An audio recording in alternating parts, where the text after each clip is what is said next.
Welcome back. It's time for Rackam's Fate episodes. Yes, let's go. Prologue.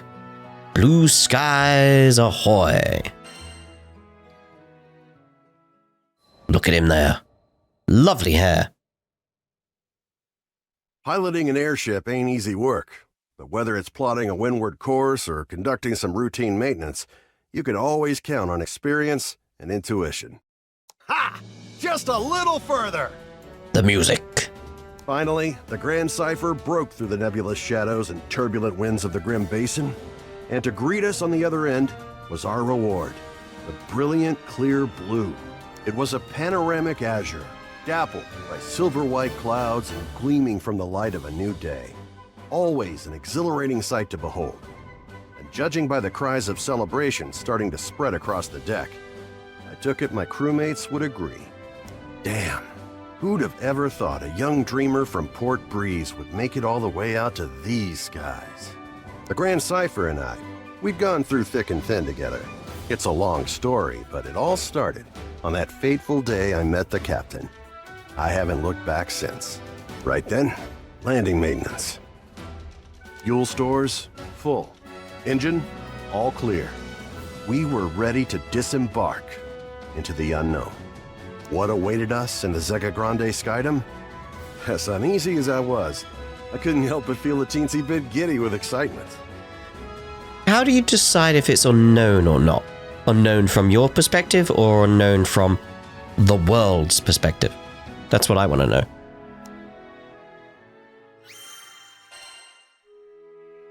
But anyway, fantasy versus reality. Episode 1. A lovely ship. Ah, the Grand Cipher. Ever since I found her abandoned behind a cliff, it was love at first sight. Abandoned? Why? I was just a kid, but I had lofty dreams of repairing that ramshackle airship and taking her to the skies. It was just there? Back then, I didn't know the difference between a porthole and port side, but I was determined. I dove into books bigger than my head, and I learned basic airship repair, helmsmanship, the whole kit and caboodle. Port is right. No, left, sorry, isn't it? I'm not sure. After a ton of elbow grease, the day had come. The Grand Cipher was finally ready for a test flight. I still remember how my hands trembled as I grabbed the rudder. And wouldn't you know it, she actually lifted off the ground for me. Nothing quite like watching your first love take to the skies, is there? But before I could take it all in, my dreams came crashing down. I mean, literally. The Grand Cipher sunk like a damn meteor. My mind's doing like mental gymnastics right now, trying to remind myself. It's ports on the left because that's traditionally the side you would be at port. Like that's the side you get on and off at. At port is the left side, which is the port side. I don't know why they call it starboard, though. 100 different things could have caused it, but that didn't matter. Years of work went kaput in the blink of an eye. Betrayed by the very skies I longed for, I was crushed.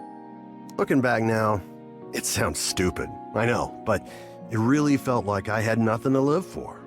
I put all my hopes into that hunk of scrap. Laugh if you want, but some pits are too deep to crawl out of. Especially when you look up for freedom and all you see is the expansive crystal blue of your tormentor. Oh my. Don't worry, my pity party wouldn't last for too much longer. You see, my dreams had crashed like a meteor. But ironically enough, it was the meteoric rise of the Erste Empire that would bring the captain into my life. Salvation was on the horizon. Lovely. That's what we got then. Episode 2, back at the wheel. Just wondering, like, how far did we see we were able to get? We could get to episode 5, couldn't we? Yeah. Right, back at the wheel.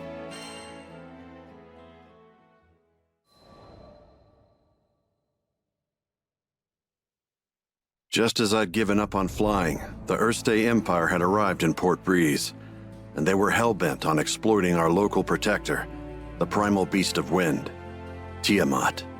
Yeah, I need to know more about this as well, because it has been brought up. Their twisted machinations caused her to go on a rampage. Port Breeze was in peril. Fortunately, we had an ace up our sleeve. Lyria. Thing is, Lyria needed to get close to Tiamat, which meant we had to go up. And to go up, we needed to fly. Thought I'd already closed that chapter of my life when the skies betrayed me, but lives were on the line. Quick, get on the Grand Cipher! I don't know what got into me. She fell once before. Hell, I knew she might fall again. Nothing like a healthy fear of death to keep you grounded, eh? Indeed. But the people of Port Breeze and my new crewmates had entrusted their fates to my piloting skills. My own fear was insignificant. All I needed to do was trust myself too. It's a damn shame it took me this long. But I'm back now, and ready to face the skies if you'll have me. As the Grand Cipher's engine purred to life, I knew I would no longer be encumbered by fear. I gripped the mast with pride as I set our course directly above, to the rampaging Tiamat. Lyria quelled the primal beast, and catastrophe had been averted. Not to mention, I could finally dream again. Ever since that day, I've been the helmsman for the Grand Cipher and its crew. It's been one hell of a ride. I've since formed a pact with good old Tiamat and made amends with the shipwright Primal who built the Grand Cipher, Noah. So, Zega Grande Skydom might be uncharted territory, but my role remains the same, to see our crew arrive safely, no matter the destination. And that includes Estalucia. Some folks might call reaching the end of the skies an impossible dream, but I ain't too worried. With the Grand Cipher as our wings, anything's possible. Well, I'm assuming we'll find out what is at the end of the skies in this game. I mean, they've built it up, so, you know, I would expect it. Episode 3. Them's the breaks, kid.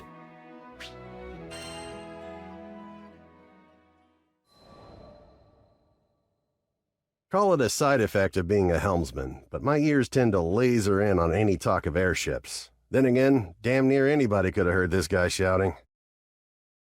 No! No! You can't do this! She's still skyworthy! She can still fly! A distraught man was making a scene outside. 3 seemingly unfazed onlookers surrounded him. Between all the belly aching, I pieced together the man's story. He was an engineer, was upset that an airship called the Nautilus was set to be decommissioned. His 3 friends, meanwhile, were telling him to see reason that an old ship like that would be more useful as scrap. Reminded me of the Port Breeze days, back when my own dreams seemed like unscalable walls. The 3 onlookers were a young helmsman, a young mechanic, and an older merchant.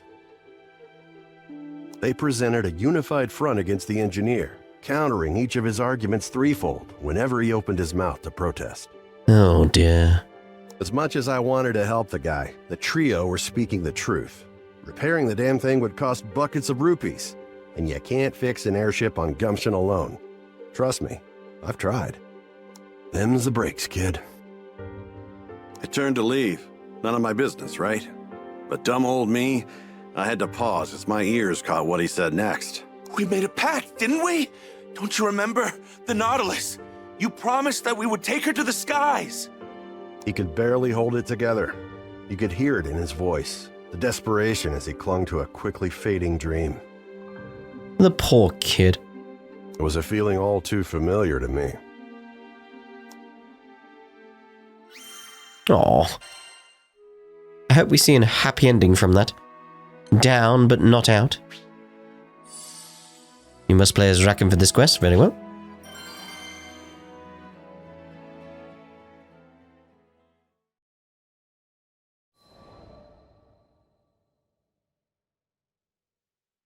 I mean, sure, the Nautilus may be old, but she's got plenty of potential.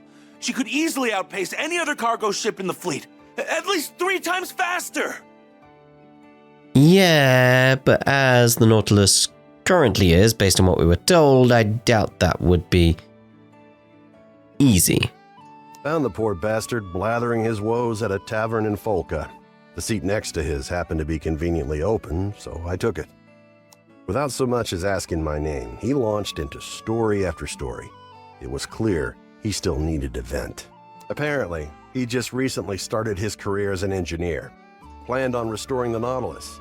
It would revitalize the local economy, help Folca this, assist Timpil that. He went on and on. But I knew he wasn't going to feel better until he confronted the actual issue at hand. Don't get me wrong, I think it's great you want to help your home like this, but that's not the real reason you're upset, is it? That obvious, huh? I, made a promise to my friends. One day we'd fly our beloved Nautilus across the skies together. But the ship in question was long past its heyday and had deteriorated beyond the point of conventional repair. I mean, I've seen miracle repairs elsewhere in this game so far, so... Time is a cruel but patient mistress, and among the original Nautilites, only Kent had yet to accept reality. Poor Kent. After he finished his explanation, silence fell between us. Well, until another man frantically stumbled into the tavern. I'd seen him somewhere before. Oh yeah, one of the naysayers from earlier, the merchant. Somebody help! Anybody! Monsters are ransacking my precious cargo! There's our mission for this episode. I was torn. Do my civil duty as a Skyfarer and save the cargo, or help this ass determined to crush the dreams of my newfound friend? So, I asked Kent. What? Of course you should help him! Good on you. Not a moment's hesitation from the kid. I liked that. Indeed. This would have been the perfect moment to ensure the continued survival of the Nautilus, at least in the short term. But despite that, Kent didn't think twice about helping his fellow man. Hell yeah, Kent. I'll see what I can do. I like this Kent. I like him. Oh boy. Duty calls.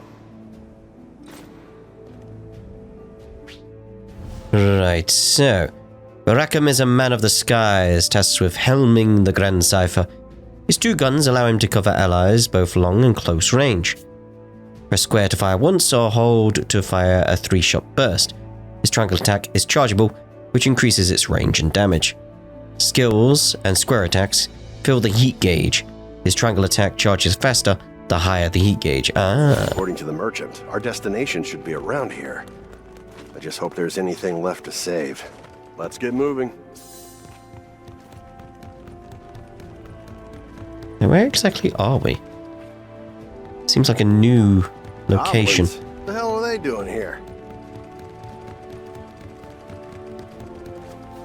Doesn't feel familiar yet. I'll say we didn't warn you. To me! Now we're cooking with gas. Keeping an eye on that heat gauge.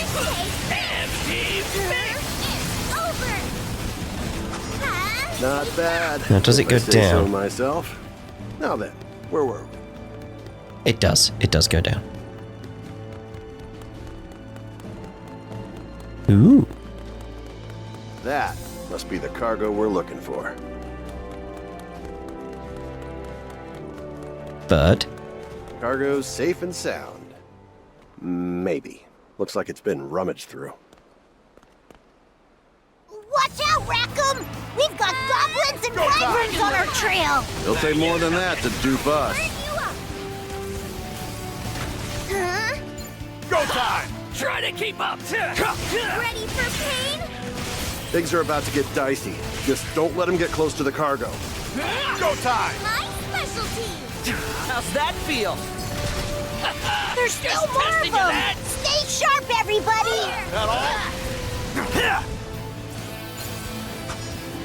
Ah, it's go time!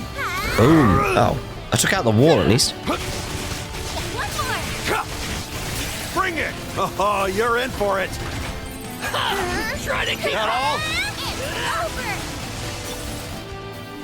Come on, something big. Too hot to handle. Let's use his big skill. There we go. Trigger finger is itching. Boom. Better. Oh. Healthy as a horse. Don't let up. Okay, it still maintained the level 5 there. With the bullseye So the blast. big shot finally decided to show up, huh? Well, you're going down like the rest of them. Oh, that was it? I expected a bigger boss of some You sort. monsters screwed up big time today, because you chose to mess with the best crew to ever cross these skies. Ha! No need to thank me. Yeah.